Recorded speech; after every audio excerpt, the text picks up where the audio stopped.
Welcome to the Crimson Engine. My name is 𝙑𝙃𝙄𝙎. Today we are talking cameras and why we chose this camera, the C500 Mark II, to shoot our feature film on.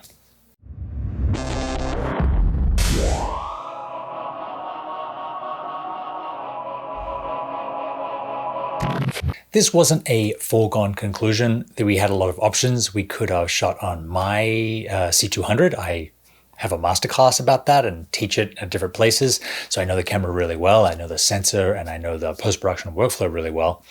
Or we could have gone with Alexa Mini. It was certainly in the budget to hire a camera. Or we even could have, with a little bit of sacrifice in other departments, got to a Mini LF or a large format Alexa. The reason that we didn't decide to go down that route is what I'm going to talk about today. The C500 has everything that I love about the C200, but does away with most of the shortcomings and corner cuttings of the C200, as well as gives you a full frame sensor and the ability to change between EF and PL mount lenses. I really love the C200. I love the RAW that comes off the sensor at 4K. I'm very happy with the image that I'm able to get from that. But there were things missing on the C200 that the C500 makes up for.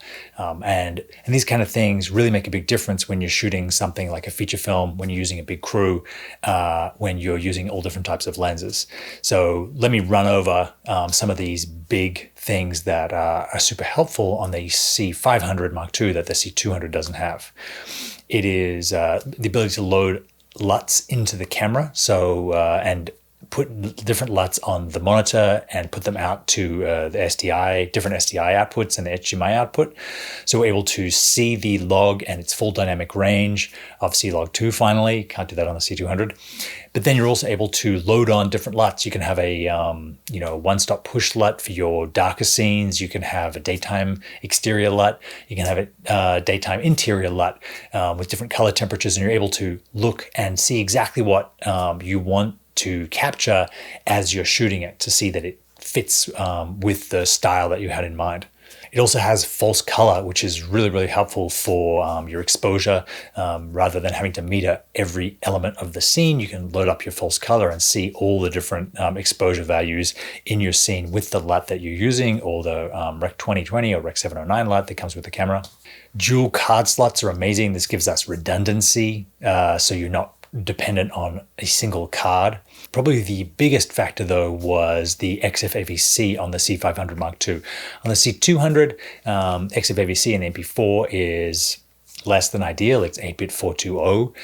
The XF-AVC on this camera is actually, I almost prefer it to the RAW because it's so much smaller, so much more manageable. It is 4K instead of 6K that the RAW is. You get 200 minutes on a single card, a 512 gig card. I talk about in my other videos why I always shoot RAW on the C200. It just gives you that level of safety if you mess up your color temperature, if you mess up your exposure in certain ways. But all the tests that I've done with this camera and the XF-AVC looks like the XF-AVC is a really beautiful 10-bit 422 codec. It has all the dynamic range of the RAW. It has really great color information for doing blue screen and green screen work. And maybe because of the larger sensor, maybe because of something Canon is doing in camera, it also has really amazing low light sensitivity. So there's none of the grain and noise that we saw in the C200 above, say, ISO 640. This camera is very, very clean in its XF-AVC and its RAW, but the XF-AVC doesn't have any compromises as far as that goes. And it means I can get my entire feature film on a single hard drive rather than having to have a huge RAID array of RAW files that I then have to back up and store and transport. The PL and EF interchangeable mount on this camera was a big plus for us. That's not something you can get on the Alexa cameras. And it's because we are using these Sumire primes.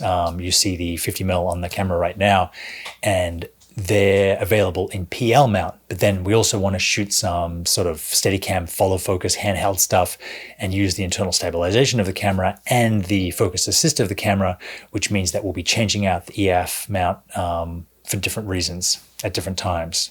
It's also great that we can integrate the C200 I already have as a B camera and have that rigged on a Steadicam or a Movi ready to go without having to rig up and de-rig the A camera.